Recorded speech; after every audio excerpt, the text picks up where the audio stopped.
I watched him ask for my ticket, as though I were no one, as though we had not spoken vows beneath the amber glow of a station that exists outside of time, as though his hands had not trembled when he slipped the ring onto my finger and whispered that he would love me until the universe forgot how to spin. But the universe, it seems, had already begun to forget. My name is Eleanor Ashworth, and I am 23 years old, though I suspect that number means very little now. I was born in the year of our Lord 1866, in a modest townhouse in Kensington, to parents who believed in propriety, in silence, and in the absolute certainty that daughters existed to be married well and spoken of seldom. I had a brother named Thomas, 2 years my elder, with whom I shared secrets and laughter, and the quiet rebellion of imagining lives beyond our drawing-room walls. I had a governess who taught me French and watercolors and the art of appearing content. I had a future that was meant to be predictable, safe, and utterly forgettable. None of those things prepared me for Samuel Wren. None of those things prepared me for love that could be erased. I must tell this story from the beginning, though the beginning feels like something that happened to another woman, in another life, before the tracks of time became tangled beneath my feet. I must tell it because I fear that if I do not set it down in words, in ink, in something permanent, I will wake one morning and find that I too have been reduced to a blank line in a ledger, a space where a name used to be. It began, as so many impossible things do, with fog. London in November of 1889 was a city that seemed determined to swallow itself in grey. The fog rolled in from the Thames each evening like a living creature, thick and cold and tasting faintly of coal smoke and river water. It obscured the gas lamps until they became nothing more than pale suggestions of light, hazy orbs floating in the darkness like the eyes of half-sleeping gods. It muffled sound and distorted distance so that a carriage passing 10 feet away might sound like a whisper, while a voice from across the street could seem to speak directly into your ear. I had grown up with London fog, had learned to navigate it with the particular confidence of someone who had never truly been lost. But on the night of November the 14th, I was lost in ways that had nothing to do with streets or landmarks. My brother Thomas had been arrested 3 days prior. The charge was murder. I still remember the way my mother's face went white when the constables came, the way my father's voice cracked as he demanded explanations that no one would give. Thomas had been taken from the house in the early hours of the morning, still in his nightclothes, his hair disheveled, and his eyes wide with a confusion that mirrored my own. They said he had killed a man named Bartholomew Crane, a moneylender from Whitechapel, had beaten him to death in a fit of rage over an unpaid debt. Thomas had never been to Whitechapel in his life. Thomas had no debts. Thomas, who flinched at the sight of blood and once wept for an hour over a sparrow that had broken its wing against our window, was not capable of beating anyone to death. But there were witnesses. 3 of them, solid and respectable and utterly unshakable in their testimony.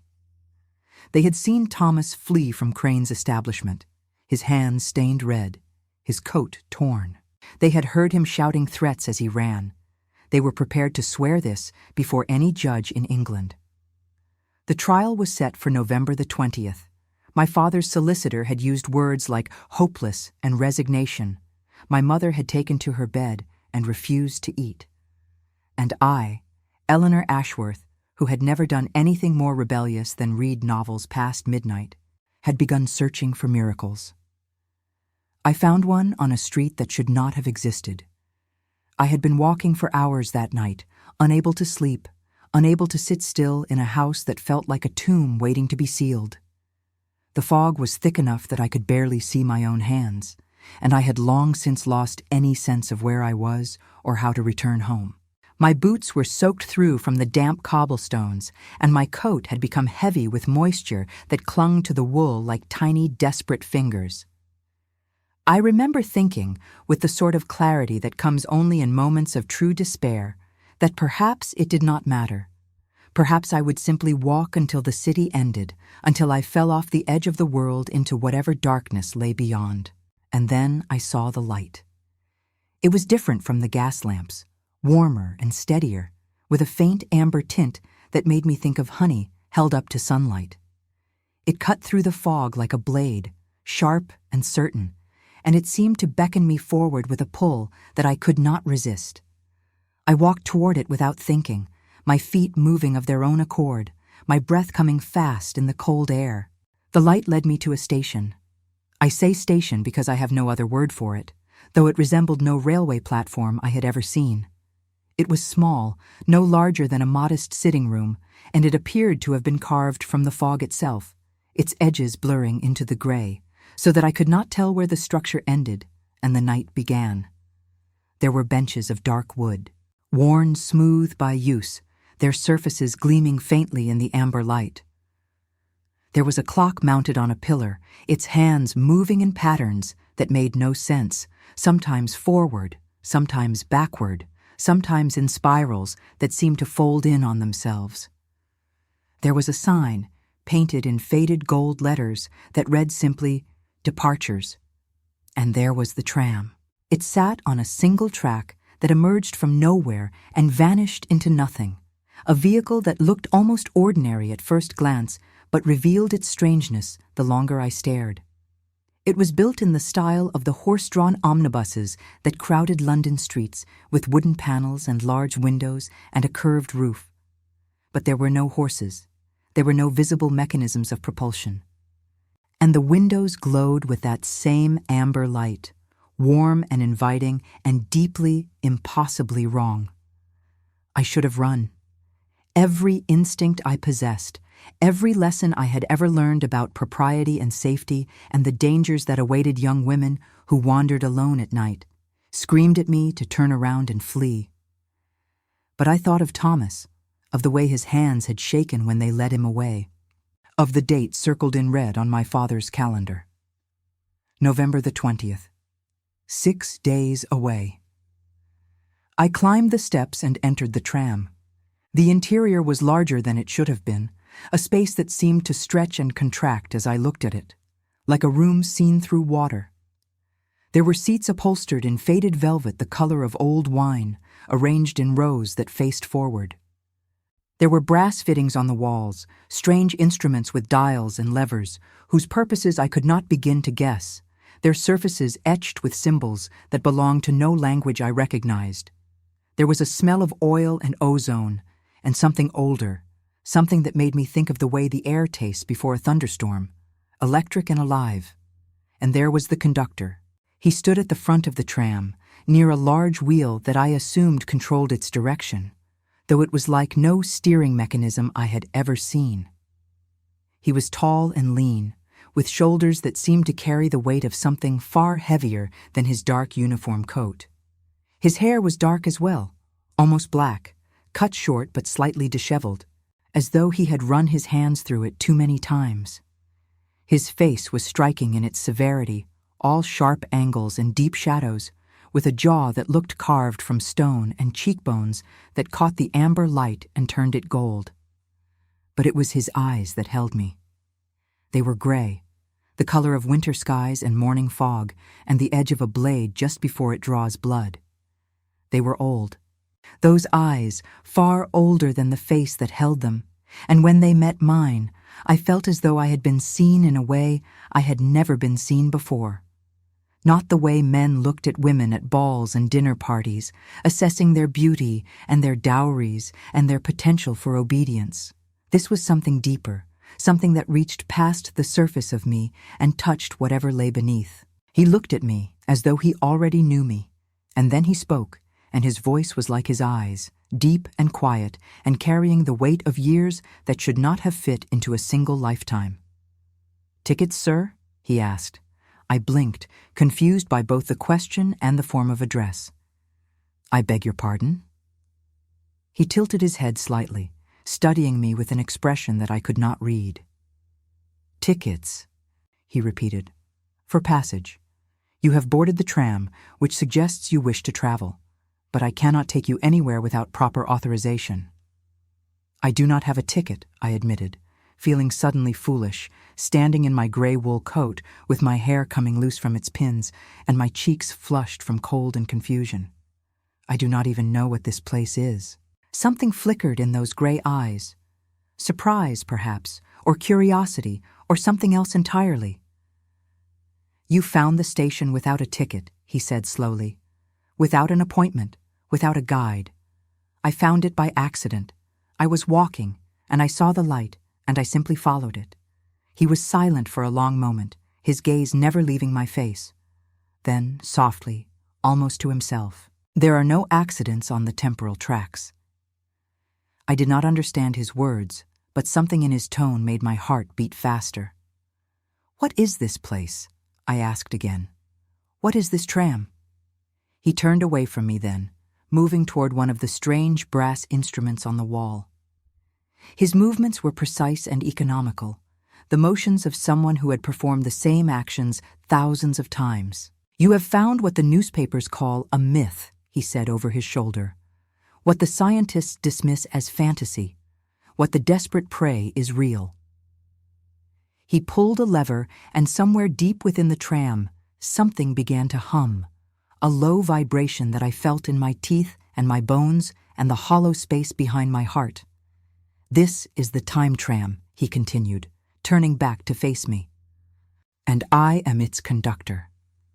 My name is Samuel Wren, and I have the privilege and the burden of ferrying passengers through the corridors of time." I stared at him, certain that I had misheard, certain that I was dreaming, certain that the fog had seeped into my mind and was creating phantoms from my desperation. "Time travel," I repeated, the words feeling absurd on my tongue. "You are telling me that this vehicle can move through time." He inclined his head, forward, backward, sideways on occasion, though those journeys are inadvisable. That is impossible. His lips curved into something that was almost a smile, though it held no warmth. "I am aware of what is considered possible, Miss Ashworth." I went very still. "You know my name." "I know many things," he said quietly. "The station called to you for a reason. You seek something that cannot be found in the present. Something lost, something taken, something that requires a journey to reclaim." "My brother," I whispered, and the word cracked in my throat. "My brother is going to die for a crime he did not commit. He is innocent. I know he is innocent. But there are witnesses and evidence and a trial that has already decided his fate. If what you say is true, if this tram can truly move through time, then I need to go back. I need to find the truth.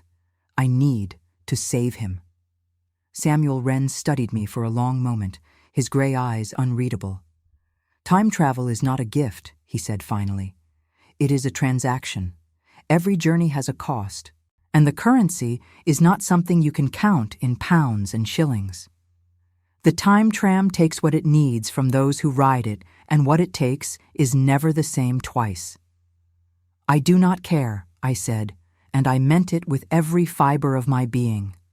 "I do not care what it costs. He is my brother. He is the only person in my family who has ever truly seen me, who has ever believed that I could be more than a quiet daughter waiting for a suitable husband. I cannot let him die." Samuel was silent again, and I watched something move behind his eyes, some calculation or memory or ghost of an emotion that I could not name. Then he reached into his pocket and withdrew a small brass object, something that looked like a pocket watch, but with too many dials and a face that showed not hours, but years. "You will need this," he said, placing it in my hand. His fingers brushed mine, and I felt a shock of warmth that had nothing to do with temperature, a jolt that traveled up my arm and settled somewhere in my chest. "It will anchor you to the present, ensure that you can find your way back. Do not lose it. What happens if I lose it?" His jaw tightened. "Then you become unmoored, adrift in the currents of time, and eventually the currents wear you away until there is nothing left." I closed my fingers around the watch, feeling its weight and its warmth and the faint pulse of something that might have been power. I understand, I said, though I did not really, not yet. No, Samuel Wren replied softly. You do not, but you will. He moved to the great wheel at the front of the tram and placed his hands upon it, and I noticed for the first time the scars that marked his skin, pale lines and darker patches that spoke of burns, long healed. The marks traced patterns across his knuckles and up toward his wrists, disappearing beneath the cuffs of his coat like secrets kept from casual observation. Where do you need to go? He asked. November the 11th, I said, 3 days before my brother was arrested. If I can find out where he truly was that night, if I can discover who actually killed Bartholomew Crane, I can prove his innocence. Samuel nodded and began to turn the wheel. The humming grew louder, and the amber light intensified until I had to shield my eyes. I felt the floor shift beneath my feet, felt something pull at my chest as though an invisible hand had reached inside me and grasped my heart. Hold on, Samuel said, and then the world dissolved into gold. I cannot adequately describe what it felt like to travel through time. Language fails me, as it must fail anyone who has experienced something so far beyond the boundaries of ordinary existence. It was like falling and flying at once, like being pulled apart into 1,000 pieces and reassembled into something almost, but not quite the same. I saw colors that had no names and heard sounds that were not quite music and felt the brush of moments against my skin, memories and possibilities and paths not taken. And through it all, I was aware of Samuel Wren, standing at the wheel with his scarred hands steady and his gray eyes fixed on something I could not see. He was the anchor, I realized, the fixed point around which the chaos of time swirled. Without him, I would have been lost in the maelstrom. Without him, I would have ceased to exist. The journey lasted forever. The journey lasted no time at all, and when it ended, I found myself standing on a familiar street in a familiar city, but the date on the newspaper in the gutter read November 11th, 1889.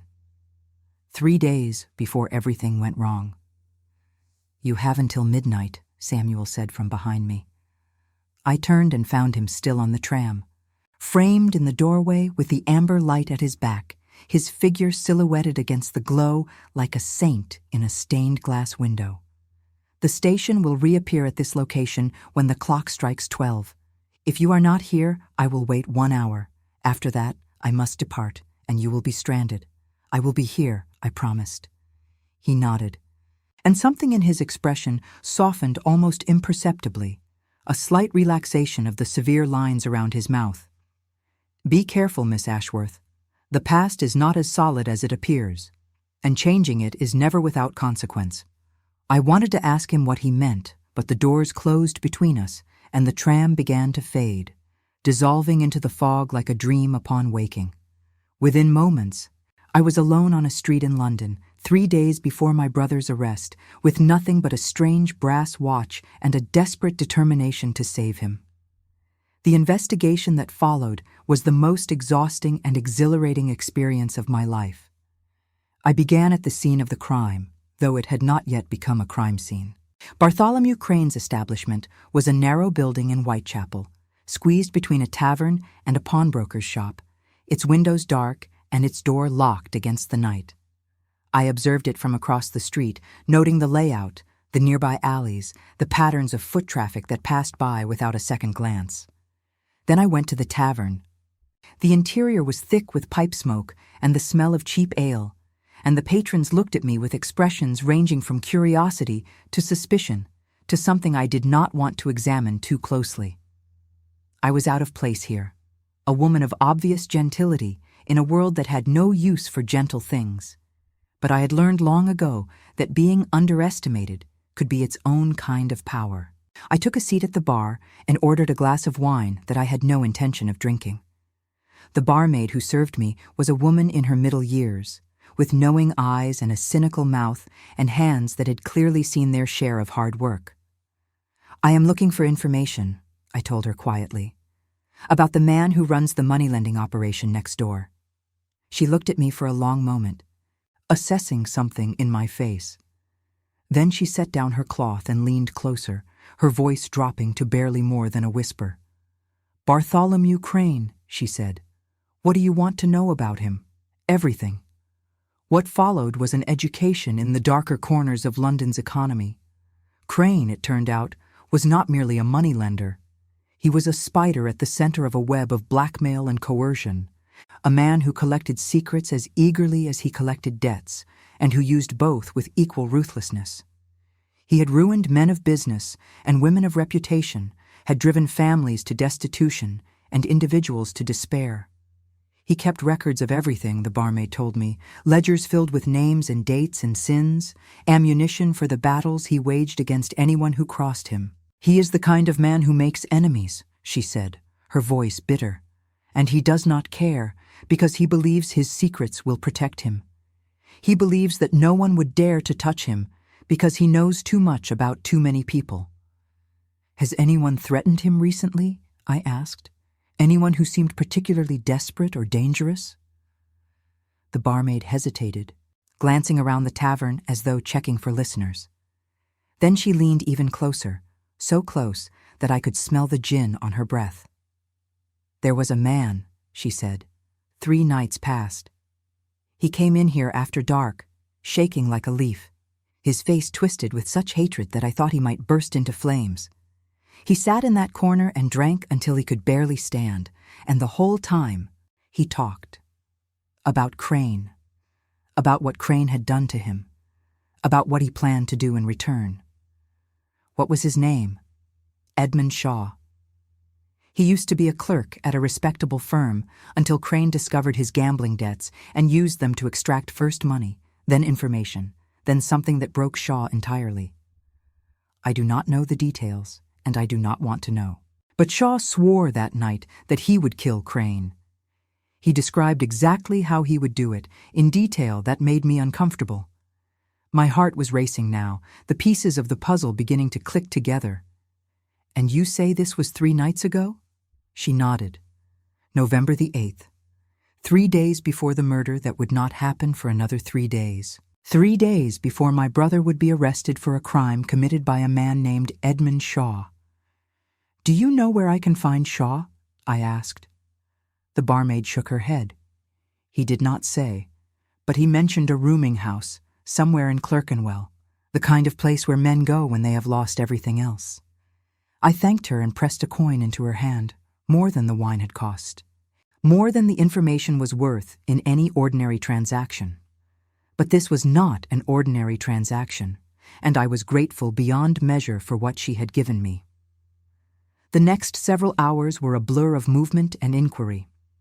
I traveled to Clerkenwell, navigating streets that grew narrower and darker as I went, knocking on doors and asking questions, and following threads that seemed to lead nowhere until suddenly they led somewhere.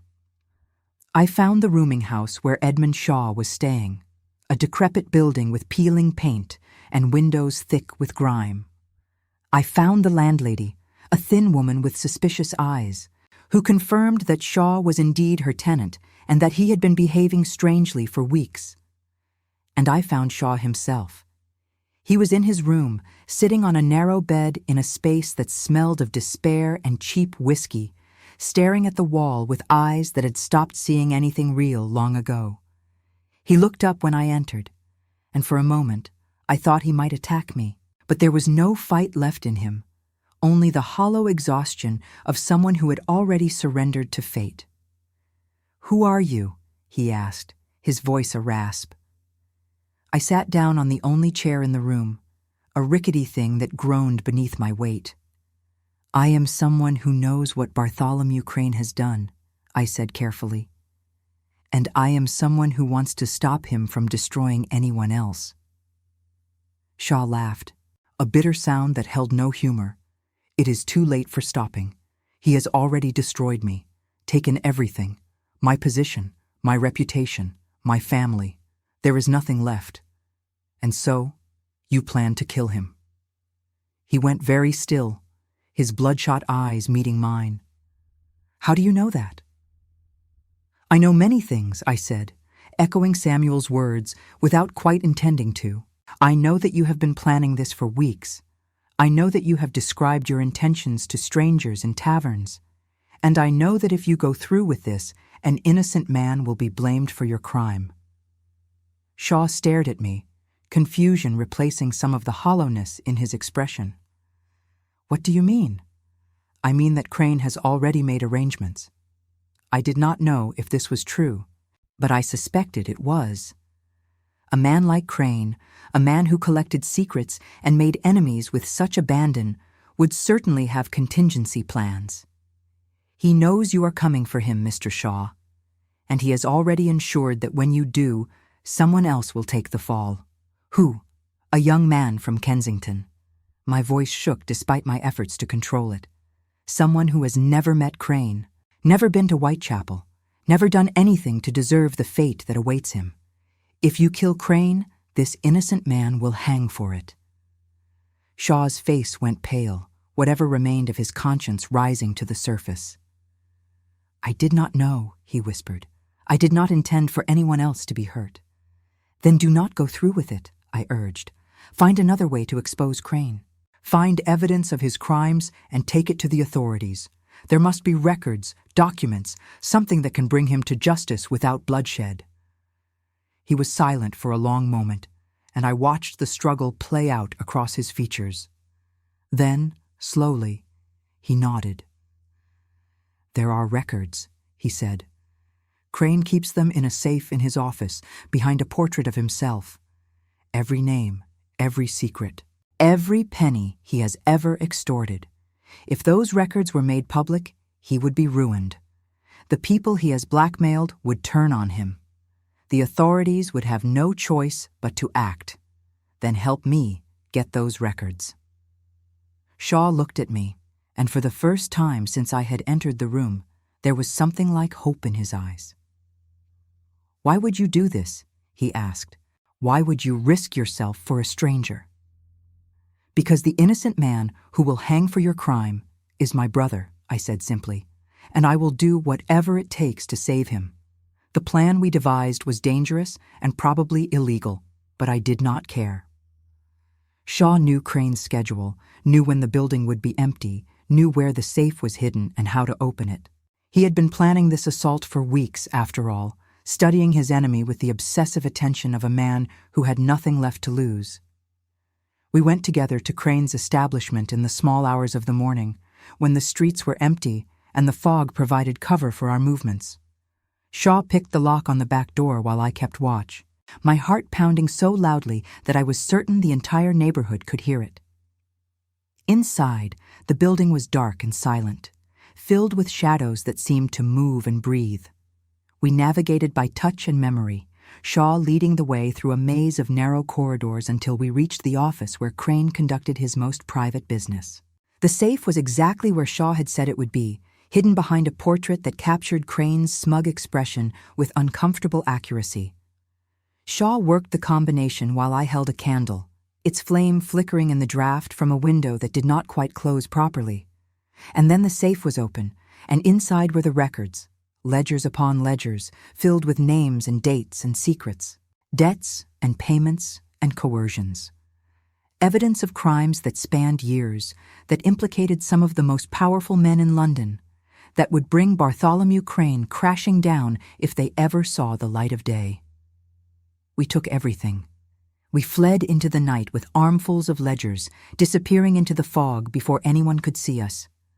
Shaw went one direction and I went another, agreeing to meet the following morning to decide what to do with what we had found. But I did not wait until morning. I went directly to a newspaper office, one of the penny presses that thrived on scandal and sensation. I left the most damning of the ledgers on their doorstep, along with a letter explaining what they contained and suggesting that they might want to investigate before Bartholomew Crane had a chance to flee or destroy the evidence. Then I returned to the place where the station had appeared, and I waited for midnight. Samuel was there when the amber light materialized, standing in the doorway of the tram with his arms crossed and his gray eyes scanning the fog as though searching for threats I could not perceive. "You found something," he said, a statement rather than a question. "I found everything." I climbed the steps of the tram, feeling the strange warmth of its interior wrap around me like a blanket. The real killer.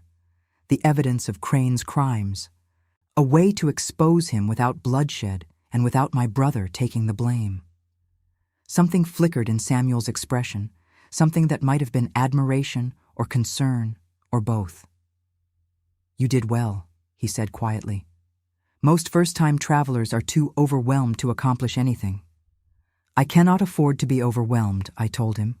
"My brother's life depends on my success." Samuel closed the doors behind me and moved to the wheel. As he began to adjust the dials and levers, preparing for our return journey, he spoke without looking at me. "You should know that what you have done tonight may change things in ways you do not expect." I frowned, settling into one of the velvet seats as weariness began to catch up with me. "What do you mean?" "Time resists change," he explained, his hands moving with practiced precision over the controls. "It flows in patterns, in grooves worn deep by repetition. When you alter something, time pushes back. It finds ways to restore the original outcome, or it creates new consequences that ripple outward in unpredictable directions." "Are you saying that even with this evidence, my brother might still be convicted?" "I am saying that you must be prepared for consequences you cannot foresee. And I am saying that if you wish to try again, to go back further, to change more, the cost will increase." I studied his profile, the sharp line of his jaw and the shadows beneath his eyes. "What is the cost exactly?" "You mentioned it before, but you never explained." Samuel was silent for a long moment. When he finally spoke, his voice was soft, almost reluctant. "The time tram runs on a form of energy that cannot be manufactured or stored. It draws from its passengers, from their memories and their connections and their very existence. Each journey erodes something. What kind of something?" He turned to face me then, and his gray eyes were filled with a weariness that made my heart ache. "It varies. Sometimes it is small things. A name you once knew, a face you once recognized, the color of a flower in a garden you visited as a child. Sometimes it is larger, relationships, identities, the knowledge that you ever existed at all." I felt cold, despite the warmth of the tram. "You are saying that if I travel through time too many times, I will be erased." "I am saying that everyone who rides the time tram pays a price. And I am saying that you should think carefully before you decide that any price is worth paying." I looked down at the brass watch in my hand, at its strange dials and its pulsing warmth. And then I looked back at Samuel Wren, at the scars on his hands and the shadows in his eyes, and I understood something that he had not said aloud. "The price you have paid," I said slowly. "It must have been enormous." He held my gaze for a heartbeat. 2, 3. Something passed between us in that silence, some recognition or understanding that went beyond words.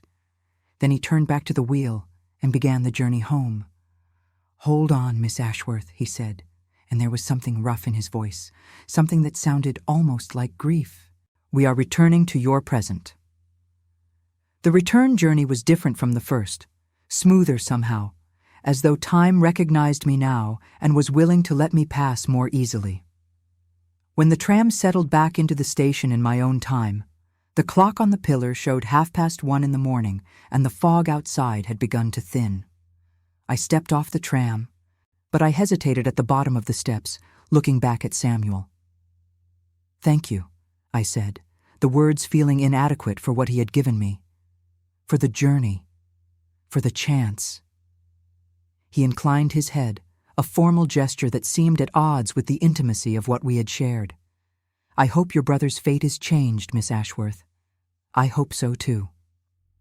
I paused, aware that I was stalling, unwilling to walk away into the fog and leave this impossible man behind. "Will I see you again?" Something shifted in his expression, something I could not interpret. "If you need the tram, you will find the station.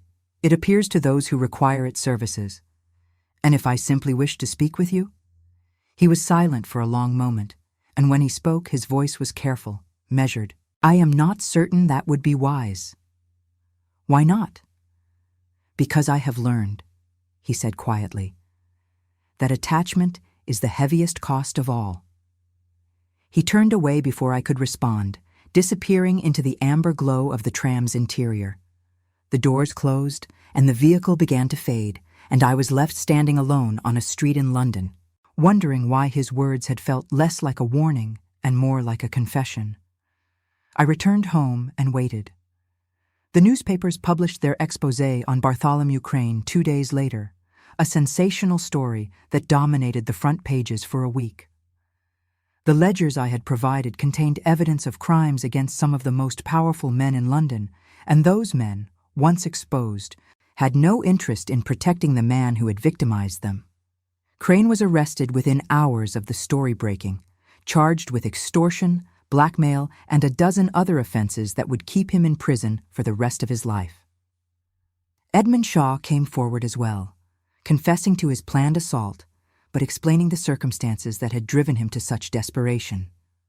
The judge, swayed by public sympathy and the evidence of Crane's cruelty, sentenced him to only 6 months for conspiracy, most of which was suspended in recognition of his cooperation.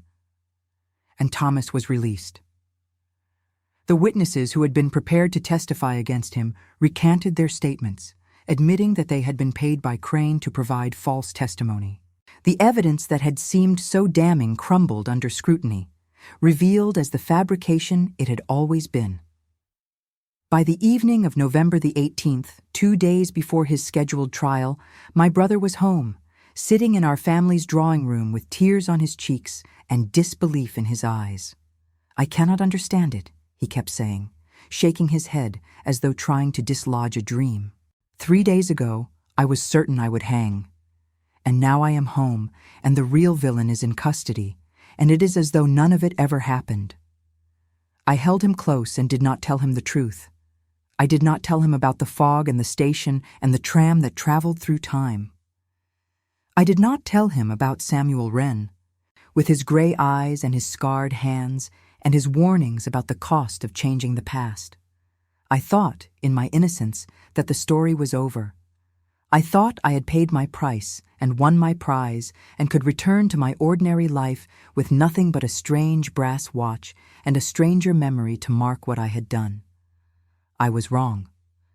The first sign that something was different came 3 days later. I was arranging flowers in the morning room, a task I had performed hundreds of times without particular thought, when I realized that I could not remember the name of my childhood governess. I stood there with roses in my hands, staring at nothing, trying to summon a name that should have been as familiar as my own. She had taught me French and watercolors. She had read me stories and dried my tears and been more of a mother to me than my actual mother ever was. I could picture her face with perfect clarity, the kind eyes and the gentle smile and the way she always smelled of lavender and old books. But her name was simply gone, erased from my memory as though it had never existed. I told myself it was stress. I told myself it was exhaustion from the ordeal with Thomas, from the sleepless nights and the desperate fear and the impossible journey I had taken. I told myself that memory was a fragile thing and that names were easy to forget. But then I noticed that no one else in the household seemed to remember her either. I asked my mother about the governess who had taught me as a child, and she looked at me blankly and said that we had never employed a governess, that I had been educated at a small day school for young ladies in Kensington. I asked Thomas, and he laughed and said I must be thinking of someone else, that our parents would never have spent money on private instruction when perfectly good schools existed. I searched my old things, looking for letters or drawings or any evidence of the woman I remembered so clearly in every way except her name. I searched my room and the attic and the storage spaces where my childhood belongings had been kept. I found schoolbooks and samplers and 100 other mementos of my youth. I found nothing of her, not a single letter, not a single drawing, not a single trace. It was as though she had never existed. And then I understood what Samuel had meant about the cost. The tram had taken something from me. Not just a name, but a person, an entire relationship erased from the fabric of reality as payment for my journey through time. And apparently, the erasure was not limited to my own memory. It had somehow reached back and removed her from everyone's recollection, from every record, from the very history of my family. I should have been horrified. I should have been terrified at the implications, at the power of the tram to unmake things that had been real. But what I felt most strongly was a desperate, irrational need to see Samuel Wren again. I went out that night, into the fog, and I walked until my feet ached and my lungs burned from the cold air. I walked without direction, without purpose, searching for a light that might or might not appear. And when I was about to give up, when I was about to admit that I had imagined everything and that the time tram was nothing but a fever dream born of despair, I saw it. The amber glow cutting through the gray. I ran toward it, heedless of propriety, heedless of the stares I might have attracted if anyone had been able to see me through the fog. I reached the station breathless and disheveled, and I climbed the steps of the tram and burst through the doors with all the grace of a startled horse. Samuel was there, standing at the wheel with his hands resting lightly on its surface, as though he had been waiting for me. His expression was unsurprised, almost resigned, and I realized with a start that he had expected this. He had known I would return. "You felt it," he said, "not a question." "My governess," I gasped, pressing a hand to my chest as I struggled to catch my breath. "She is gone, not just from my memory, but from everyone's, from everything. She never existed." He nodded slowly, and there was no surprise in his expression, only a kind of weary acceptance that made him look older than his years. "The tram takes what it needs," he said. "It found a connection in your life, a person who shaped you, but who could be removed without unraveling everything else, and it used her as fuel." "But she was real," I protested. "She was a person. She had a life and a family and dreams of her own. She cannot simply be erased because I needed to save my brother." Samuel was silent for a moment, his gray eyes holding mine with an intensity that made my pulse quicken despite my distress. "In this timeline," he said carefully, "she was never born. The circumstances that led to her existence were altered, changed in ways that butterfly outward through history. She did not die. She was never created. I felt sick, dizzy with the implications. But I remember her. I remember everything about her except her name. You remember because you were outside the change when it occurred. The watch I gave you protected you, kept you anchored to your original timeline. But you are the only one who remembers, and even your memory will fade in time." I sank onto one of the velvet seats, my legs suddenly unable to support me. What have I done? Samuel moved toward me, and for the first time since I had met him, his expression held something that looked almost like tenderness, a softening around the eyes, a gentleness in the set of his mouth that transformed his severe features into something approaching warmth. "You saved your brother's life," he said quietly, lowering himself onto the seat across from me. "You changed history to protect someone you love. That is not a small thing. But the cost," I whispered. The cost was too high. He was close enough now that I could smell the strange scent of him. Oil and ozone and something older, something that made me think of libraries and candlelight and secrets kept for centuries. "The cost is always too high," he said. "And yet people keep paying it. Because the alternative, the acceptance of loss, the surrender to fate, is unbearable." I looked at him, at the lines of his face and the shadows in his eyes, and I felt something shift inside me, some barrier I had not known I was maintaining beginning to crumble. "You speak as though you know this from experience." He held my gaze for a long moment.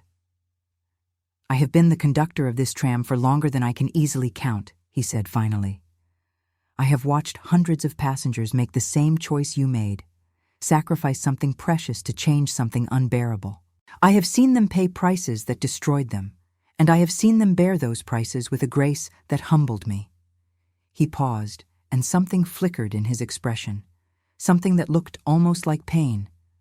"And I have paid prices of my own," he continued softly, "more than I can remember now." I reached out without thinking and touched his hand where it rested on his knee. His skin was warm beneath my fingers, and I felt him tense at the contact, felt the slight tremor that ran through him at my touch. "Tell me," I said. He looked down at my hand on his, and when he spoke, his voice was rough, stripped of its usual measured calm. "I was not always the conductor. Once I was like you, a passenger, a desperate person who found the station in a moment of need and made a bargain I did not fully understand. What did you need to change?" He was silent for so long that I thought he would not answer. Then, "I had a sister. Her name was Charlotte. She died of scarlet fever when she was 7 years old. I was 10. I watched her waste away over weeks, watched my parents' hearts break, watched my own childhood end in a sick room that smelled of laudanum and despair." His hand turned beneath mine, his fingers interlacing with my own. "When I found the tram, decades later, I thought I could save her. I thought I could go back to that summer and change something, prevent her from catching the illness or find a treatment that would cure her. I traveled again and again, trying different approaches, paying cost after cost. What happened?" He smiled then, a terrible smile that held no happiness. "I saved her. After 17 journeys, after losing my career, my friends, most of my memories of my parents and my own childhood, I found a way to save her. She lived to adulthood, she married, she had children of her own." "But that is wonderful," I said. Confused by the grief in his voice, his smile faded. On my 18th journey, the tram took the last of what I had. It took my existence. In the timeline I created, the timeline where my sister lived, I was never born. The circumstances that led to my parents' meeting were altered in some way that I cannot understand. My sister exists. I do not. I stared at him, horror and pity warring in my chest. "But you are here. You are real. I can see you and touch you." "I exist outside of time," he said quietly. The tram saved me, in a sense. It recognized what had happened, that a passenger had erased himself, and it offered me a choice. I could fade into nothing, or I could become its conductor, existing in the spaces between moments, ferrying others on their desperate journeys. And you chose to stay. He looked at me, and his gray eyes were filled with something I could not name, something vast and lonely and achingly human despite everything he had told me. I chose to stay because I was afraid of oblivion. I chose to stay because I thought that if I helped others, if I guided them and warned them and tried to minimize the prices they paid, it might somehow make my own sacrifice meaningful. He paused, and his fingers tightened around mine. "And I chose to stay," he added softly, "because there was always the hope that someday something might change, that I might find a way back into existence, back into the world, back into a life that held something other than endless journeys through the fog." I did not know what to say. I did not know how to respond to a confession so vast, so tragic, so impossibly intimate. I knew only that I did not want to let go of his hand, that I did not want to leave this strange tram and return to my ordinary life, that something had begun between us in that moment that I could not ignore. "I came back because of my governess," I admitted. "But I think I also came back because of you." Samuel went very still. "Miss Ashworth." "Eleanor," I corrected him. "If we are sharing secrets of this magnitude, you should call me by my given name." "Eleanor," he repeated, and the way he said it, soft and wondering, made something flutter in my chest. "You should not become attached to me. I am not truly alive, not in any way that matters. I have no future, no past, no place in the world outside this tram. I leaned toward him, close enough that I could see the flecks of silver in his gray eyes. "You are the most real thing I have ever encountered," I said. "Whatever the tram has taken from you, whatever existence has been denied you, the person sitting in front of me right now is solid and present and alive." He closed his eyes, and I watched something move across his face, some internal struggle that I could not follow. "You do not know what you are saying? Then teach me." I raised my other hand and touched his cheek, feeling the warmth of his skin and the roughness where his beard was beginning to grow. "Let me understand." He opened his eyes, and for a moment I saw everything in them, every year of loneliness, every price he had paid, every desperate hope he had tried and failed to suppress. And then he leaned forward slowly, giving me time to pull away, and he kissed me. It was a soft kiss, gentle and hesitant, the kiss of someone who had forgotten how to touch and be touched. His lips were warm against mine, and his hand came up to cup the back of my head, fingers threading through my hair with a tenderness that made my heart ache. I pressed closer to him, wanting more, wanting everything, wanting to pour all of my warmth and life and hope into this man who had been alone for so long. When we finally broke apart, we were both breathing hard, and his eyes were bright with something that might have been tears. "Eleanor," he whispered. "I know," I whispered back. "I know it is impossible. I know there are 1,000 reasons why this cannot work. But I do not care. I have already changed time itself to save my brother. Surely I can find a way to save you as well." He laughed then, a broken sound that held more despair than humor. "I have spent decades searching for a way to restore my existence. The tram's records, the original inventor's notes, everything I could find or remember. There is no way back. What was erased cannot be unerased. I refused to accept that. I had saved Thomas against impossible odds. I had found the truth when everyone said it could not be found. I was not going to give up on Samuel simply because he had given up on himself. "Show me the records," I said. "Show me everything you have. 2 minds are better than 1, and I have a talent for finding things that others have missed." He studied me for a long moment, and I watched the hope flicker to life in his eyes despite his obvious efforts to suppress it. "You would do this for me? You barely know me." "I know enough," I said firmly. "I know that you have spent decades helping others at the cost of your own happiness. I know that you kissed me as though I were the first breath of air after drowning. And I know that I am not the sort of woman who walks away from impossible things simply because they are difficult." Something in his expression softened, and he lifted my hand to his lips, pressing a kiss to my knuckles that made my skin tingle. "Very well," he said quietly. "I will show you everything. But Eleanor, you must promise me something, anything. Promise me that if we cannot find a way, if my existence truly cannot be restored, you will return to your life. You will not sacrifice yourself trying to save someone who was lost long before you found him." I met his gaze steadily. "I promise that I will do everything in my power to save you," I said. "And I promise that whatever happens, I will not regret a single moment of trying." It was not quite what he had asked for, but he smiled anyway, a real smile that transformed his severe face into something almost beautiful. "Then, let us begin," he said.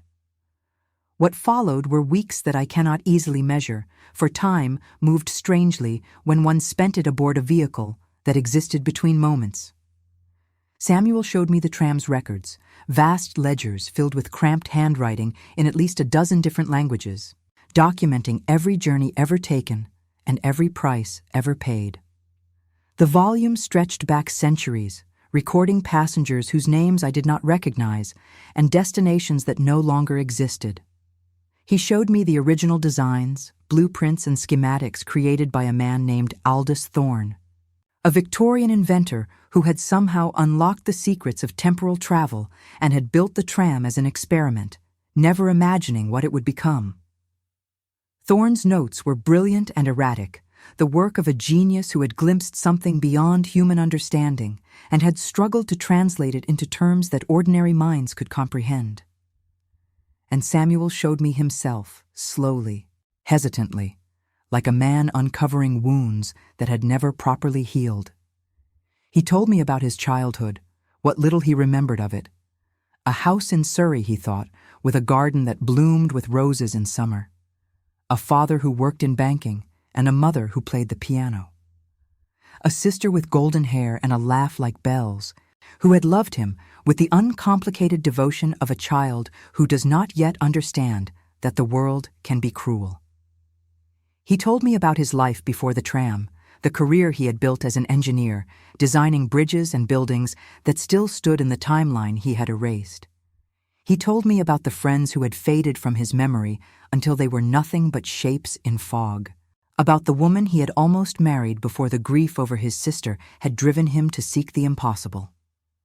In return, I told him about myself, about my family and their expectations, about Thomas and our shared dreams of escape, about the life I had imagined for myself before everything changed. I told him about my fear of fading into the background, of becoming one of those women who lived and died without ever making a mark on the world. I told him about the strange joy I felt when I was with him, the sense that I had finally found someone who saw me not as a daughter or a sister or a potential wife, but as Eleanor, complicated and curious and brave. And somewhere in those weeks, between the research and the conversation and the quiet moments when we simply sat together in the amber light of the tram, I fell in love with him. It happened gradually, like the rising of the sun, so slowly that I did not notice the light until it was everywhere. I fell in love with his intelligence, with the way his mind worked through problems like a key finding its lock. I fell in love with his gentleness, with the care he showed for the passengers he ferried and the world he could no longer touch. I fell in love with his sadness and his hope and his stubborn refusal to give up entirely, even when he told himself that giving up was the only rational choice. And I fell in love with the way he loved me, hesitantly at first, as though I might disappear if he held on too tight, and then with a fierce intensity that took my breath away. We spoke vows one night, standing in an abandoned station that existed somewhere between 1842 and 1891, a place where the boundaries of time had worn thin and the stars overhead seemed to wheel through centuries in minutes. There was no priest and no witnesses, only the two of us, and the amber glow of the tram and the promise we made to each other. "I take you as my husband," I said, my voice steady, despite the pounding of my heart, "in whatever time exists and whatever time is denied us, for as long as I remember and longer." "I take you as my wife," Samuel replied, and his gray eyes were bright with tears. "In defiance of every law of reality, in gratitude for every moment you have given me." He placed a ring on my finger, a simple band of brass that he had forged from the tram's own metal, warm from his hands and humming faintly with the same energy that powered our impossible journeys. I placed one on his, and we sealed our vows with a kiss that tasted like forever. The conductor's ledger recorded our marriage. Samuel showed me the entry afterward, a line in his own handwriting that read, "Samuel Wren, conductor, wedded to Eleanor Ashworth, passenger." The date was listed as outside, the location as Station 17, and there was a small notation in the margin that I could not read, but that Samuel said was a blessing in a language older than English. For 3 months, we were happy. I continued to live in my family's house, maintaining the appearance of an ordinary life. I attended dinners and made social calls and pretended that nothing had changed. But my true existence was on the tram, with Samuel. I would slip away each evening when the fog grew thick, finding the station in whatever corner of London it had materialized, and I would spend hours in his company. We talked about everything and nothing. We read books together and debated their merits. We played chess, at which he always won, and cards, at which I sometimes did. We sat in comfortable silence, his hand in mine, watching the strange landscapes of temporal space drift past the windows like dreams given form. I learned to read the strange instruments on the walls, to understand the rhythms of temporal travel, to sense the currents of time the way a sailor senses the currents of the sea. I learned the names of the different stations and the histories of the passengers who had passed through them. I learned the rules of the tram, the prices it demanded, and the miracles it offered.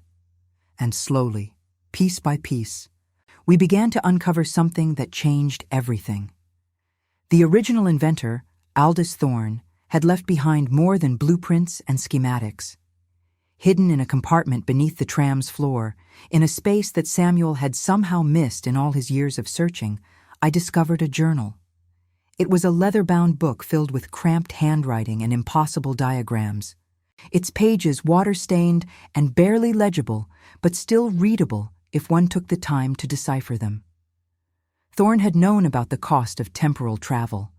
He had known about the erosion, about the way the tram consumed its passengers' connections to reality, and he had been searching for a solution. The journal described experiments and failures, dead ends and promising leads. It described Thorne's growing obsession with finding a way to travel through time without payment, to restore what had been lost, to undo the terrible bargain that his creation demanded. And on the final page, half destroyed by water damage but still partially readable, it described something that made my heart stop. A restoration, a way to unerase someone who had been erased. The theory was complex, beyond my understanding, and only partially within Samuel's. It involved something called temporal anchoring, a process by which a person who existed outside time could be reattached to the fabric of reality. It required a willing anchor, someone who existed fully in the present and who was connected to the erased person by bonds of love and memory. And it required a journey, not backward or forward, but inward, to the core of the tram itself, to the place where the temporal energy was generated and stored. The problem was that Thorne had never completed the process. The journal ended abruptly, mid-sentence, and Samuel could find no other records of what had happened to the inventor. He had simply vanished, erased perhaps by his own creation, lost in the currents of time that he had tried so hard to master. But we had more than Thorne had. We had each other. We could try, I said, holding the journal in trembling hands. Samuel, we could attempt the restoration. I could be your anchor. I am connected to you by love and memory, and I exist fully in the present. Samuel shook his head, his expression anguished. The risks are too great. Thorne never completed the process. We do not know what happens at the core of the tram. If something goes wrong, you could be erased along with me. I am already tied to you, I said fiercely. Whatever happens to you happens to me. If you fade into nothing, I fade with you, because a life without you is not a life I want to live. Eleanor, please. No. I stepped toward him, took his hands in mine, felt the warmth and solidity of him that I loved so desperately. I will not accept that you are lost. I will not accept that there is no hope. We have come too far to give up now. He looked at me, and I saw the struggle in his eyes, the war between the despair that had become his constant companion and the hope that I had awakened in him. If I let you do this, he said slowly, if I let you risk yourself to save me, and something happens to you, I will never forgive myself. Then do not let something happen to me, I replied. Guide me, protect me, help me bring you home. He closed his eyes, and a shudder ran through him. When he opened them again, there was determination in their gray depths. Very well, he said quietly. We will try. The preparation took another week. Samuel studied Thorne's notes obsessively, piecing together the fragments of the restoration process and filling in the gaps with his own knowledge and intuition. I practiced the exercises described in the journal, meditation techniques designed to strengthen the bond between anchor and subject. Visualization exercises meant to create a path through the chaos of temporal energy. We worked together in the amber light of the tram, hour after hour, preparing for a journey that might save us both or destroy us completely. And through it all, beneath the fear and the hope and the desperate determination, there was love. Always love.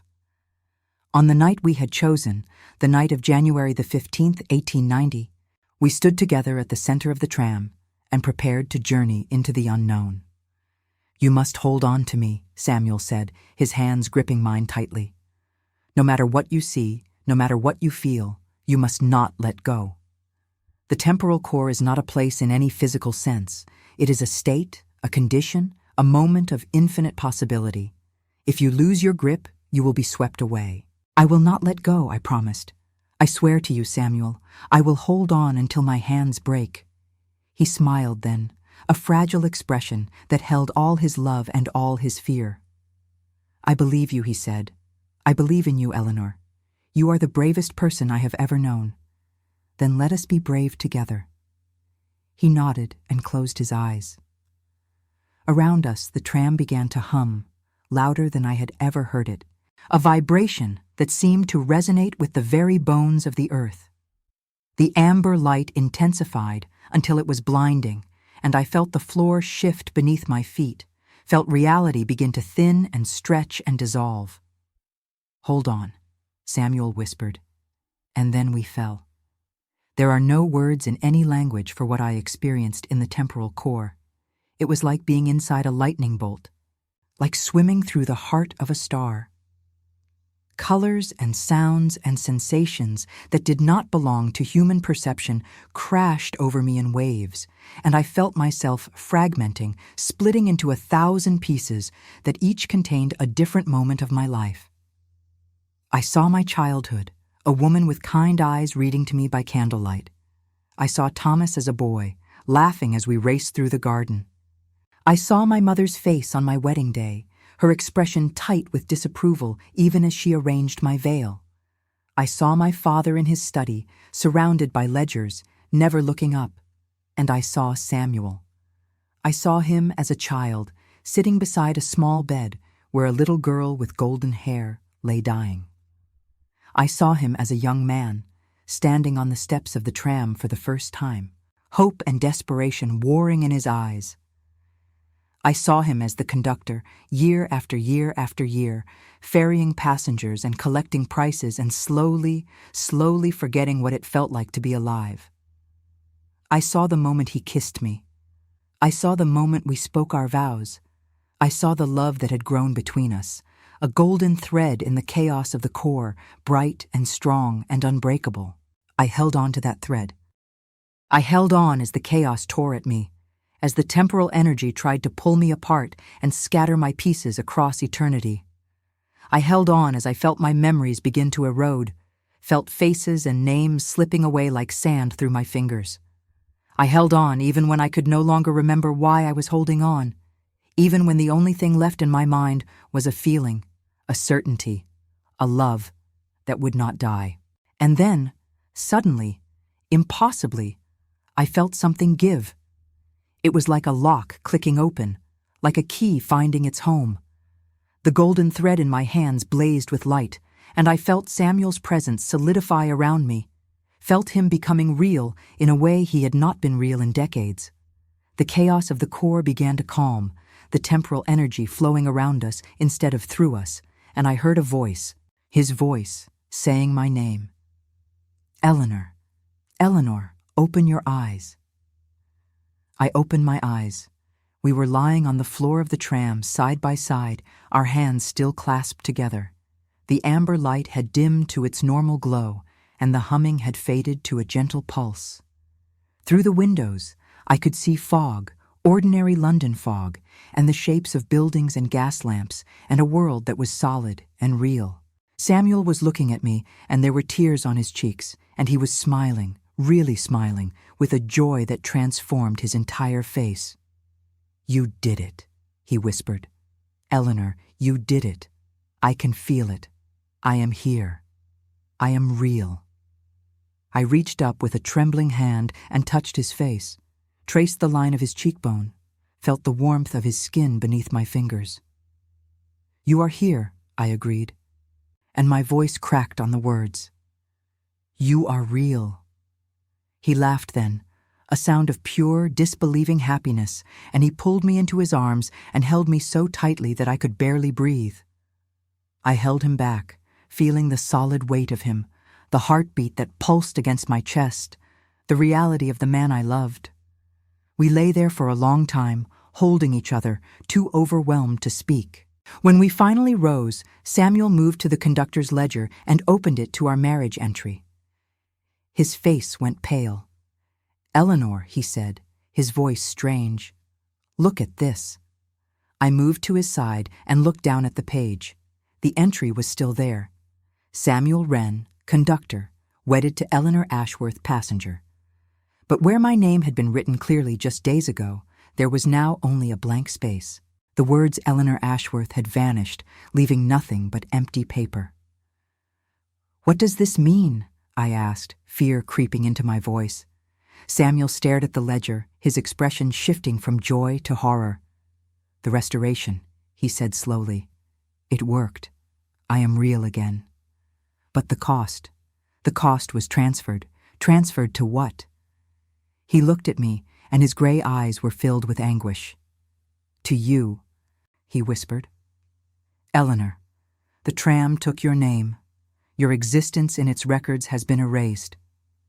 I felt the floor tilt beneath me. But I am still here. I am still standing in front of you. For now, he said, and his voice was shaking. But if your name is gone from the ledger, if your existence has been used as fuel for my restoration, then the erasure will spread. It will move from the records to the world, from the world to memory, from memory to reality itself. He gripped my shoulders, his face inches from mine. Eleanor, we have to fix this. We have to find a way to restore your name before it is too late. The following weeks were a nightmare. Samuel threw himself into research with a desperation that bordered on madness. Tearing through Thorne's notes and the tram's records, searching for anything that might reverse what had been done. I helped as much as I could, but I was fighting against a tide that I could not see. The erasure was subtle at first. Small things, details that might have been coincidence if I did not know better.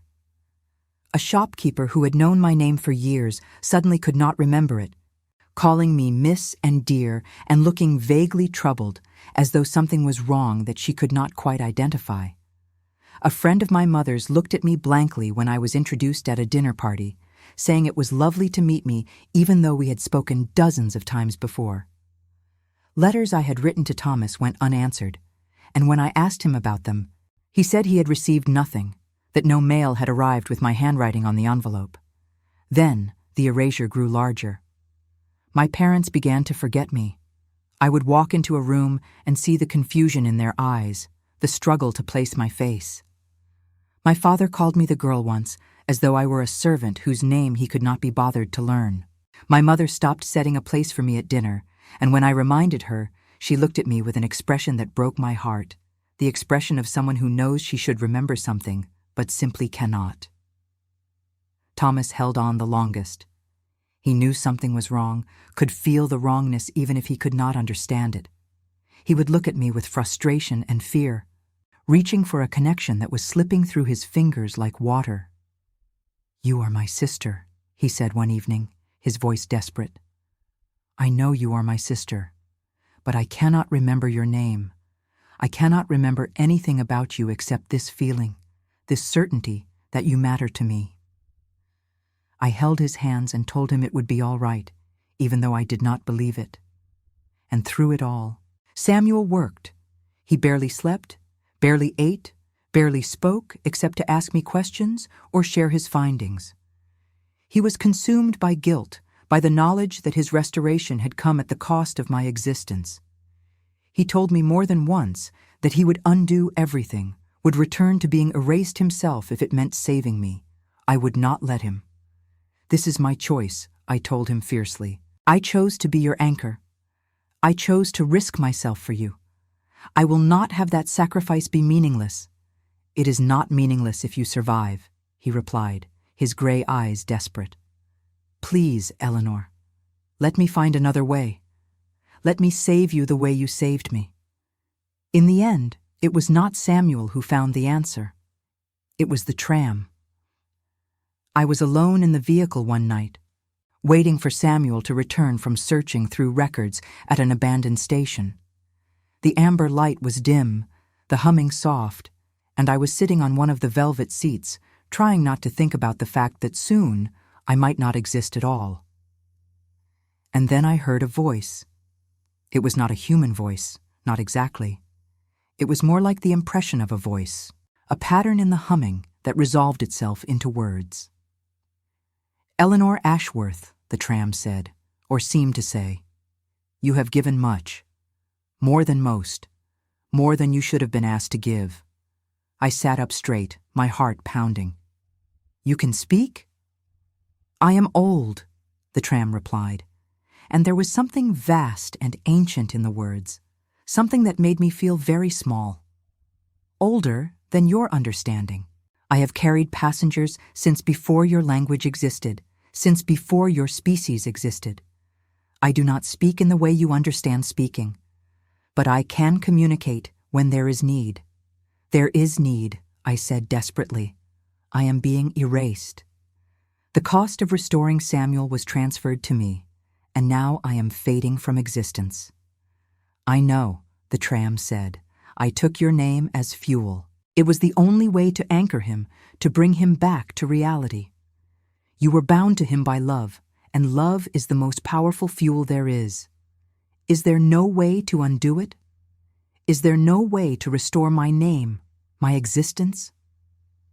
The tram was silent for a long moment, and I felt the humming shift, becoming something that almost sounded thoughtful. There is a way, it said finally, but it requires sacrifice. It requires balance. Tell me. I took your name as fuel for the restoration, the tram explained. To restore your name, something of equal value must be given in return, something that you and Samuel share, something that exists outside of time and cannot be erased. What could possibly fit that description? Your love, the tram said simply, the bond between you.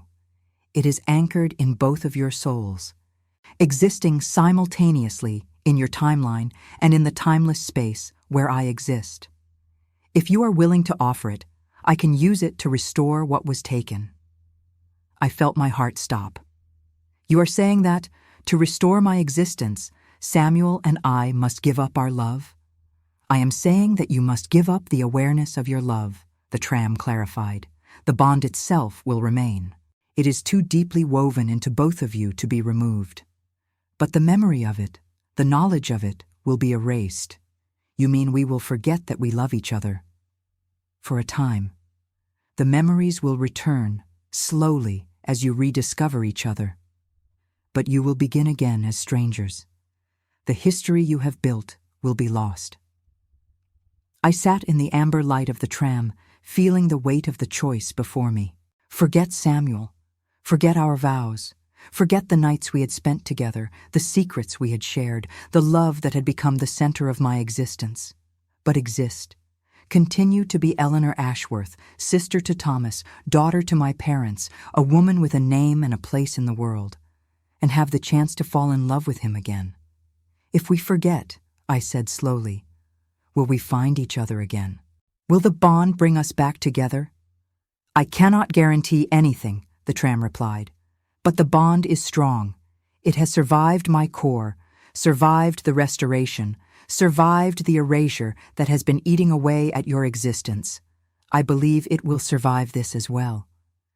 I closed my eyes, and I thought of Samuel, his gray eyes, his scarred hands, the way he had looked at me when we spoke our vows, as though I were the answer to every question he had ever asked.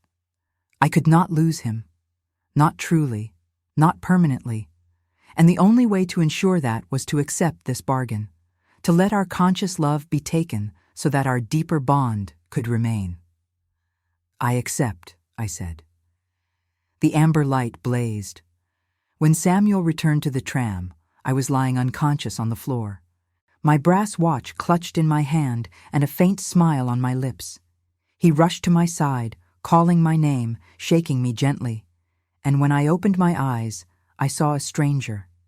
He was tall and severe, with gray eyes that held concern and confusion, and something else that I could not identify. He was asking me questions, asking if I was all right, asking how I had come to be here. I did not know him, but something in me, something deeper than memory, recognized him. "Who are you?" I asked, and my voice came out as a whisper. He hesitated, and I saw something flicker in his expression, some flash of pain or loss that vanished as quickly as it appeared.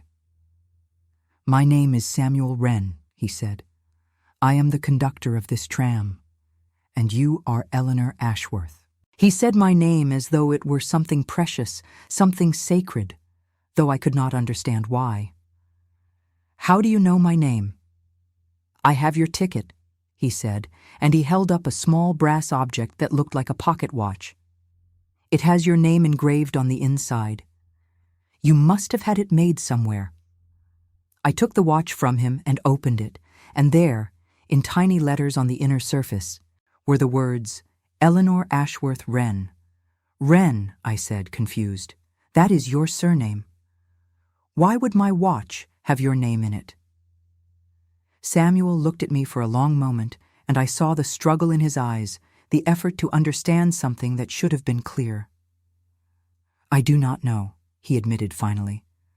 "But it seems we are connected somehow."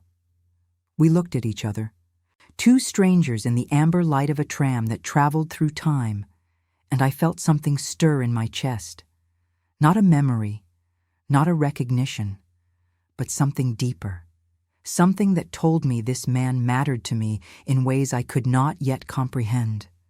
"Perhaps you should tell me about this tram," I said, "and perhaps I should tell you how I came to be here.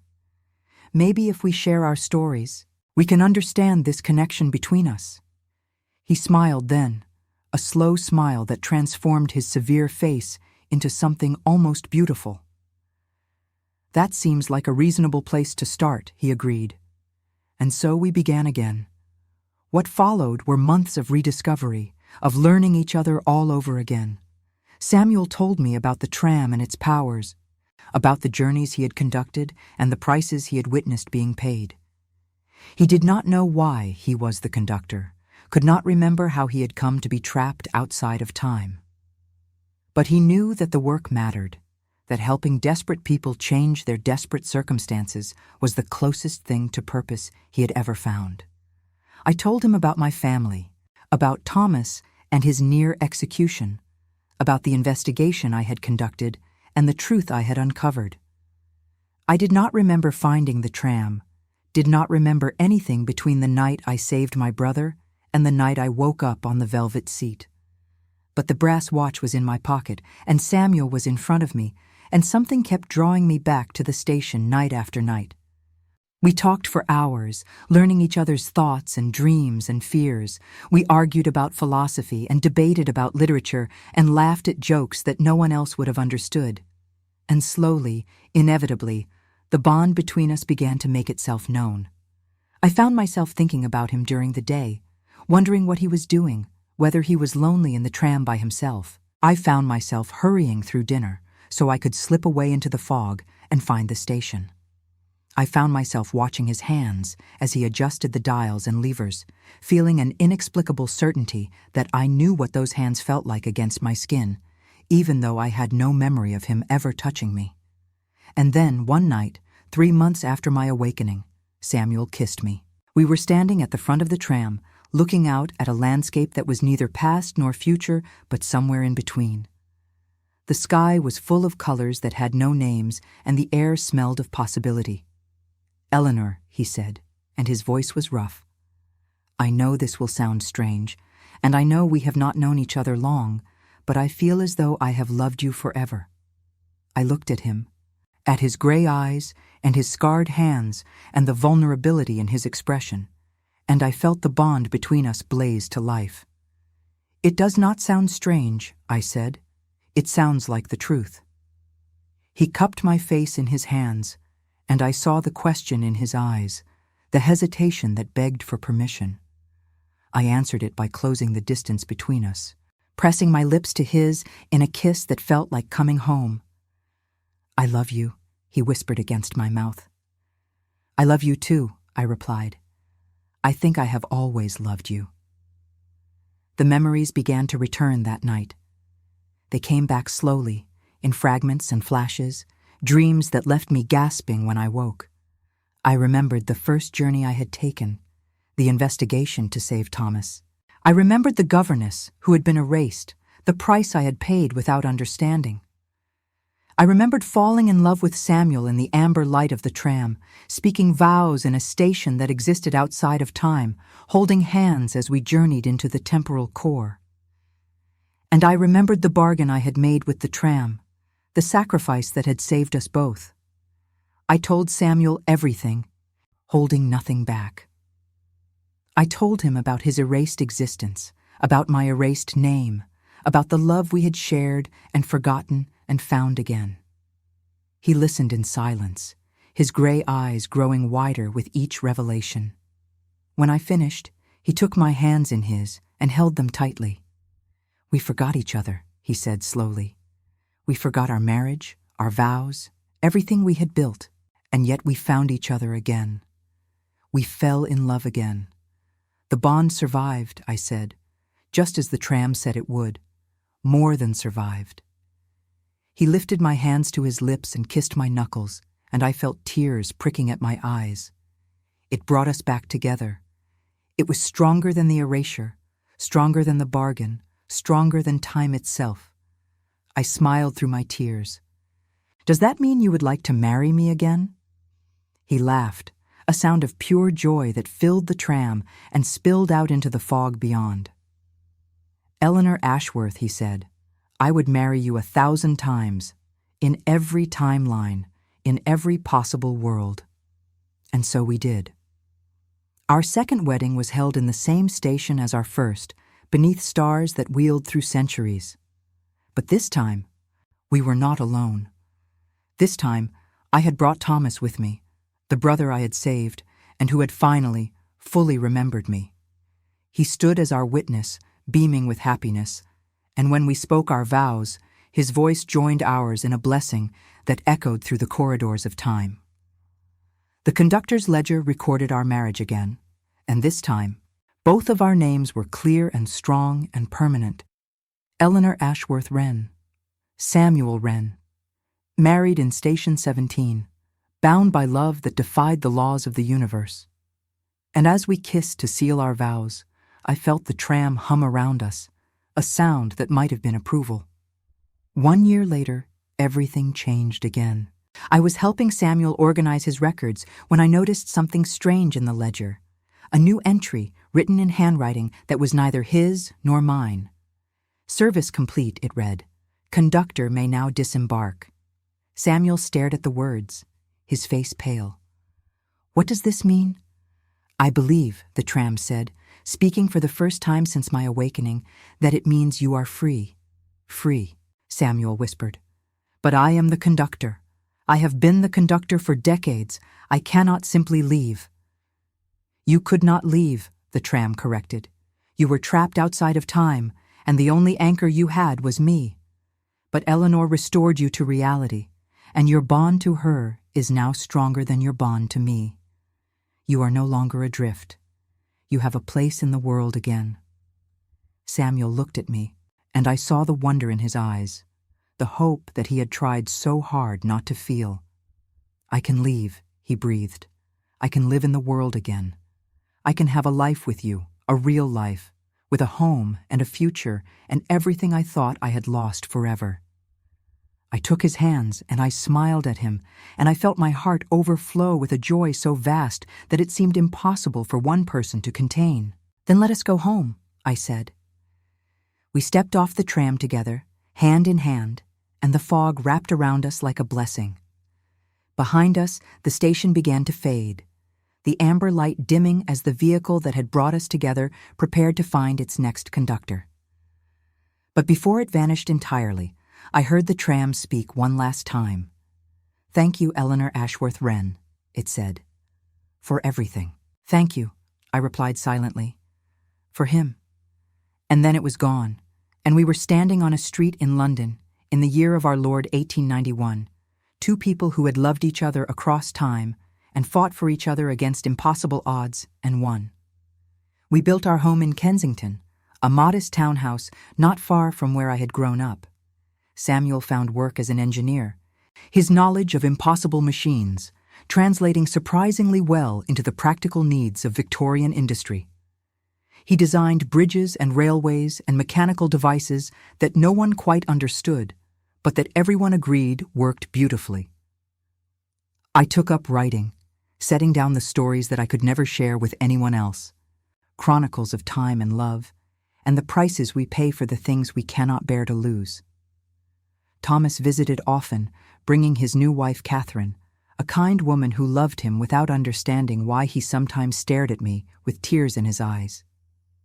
We never told her the truth about how I had saved him, about the tram and the journey and the cost that had been paid. Some secrets are too large for ordinary life. My parents came to accept Samuel, though my mother never stopped making comments about his unconventional background and his lack of proper connections. My father taught him to play chess and lost more often than he won, which pleased him in ways he would never admit. And we were happy. We were happy in ways that I had not known happiness could exist. We were happy in the small moments, the morning cups of tea, and the evening walks through the fog, and the quiet conversations by the fire. We were happy in the large moments, the celebrations and the milestones and the anniversaries of events that no one else remembered. We were happy when our daughter was born, a tiny miracle with her father's gray eyes and her mother's stubbornness. We named her Charlotte, after the sister Samuel had saved, the sister who lived in another timeline and would never know the brother who had sacrificed everything for her. And we were happy, and we were together, and nothing could ever take that away. I am writing this now, 5 years after the night I first found the station, and I am watching the fog roll in through the window of my study.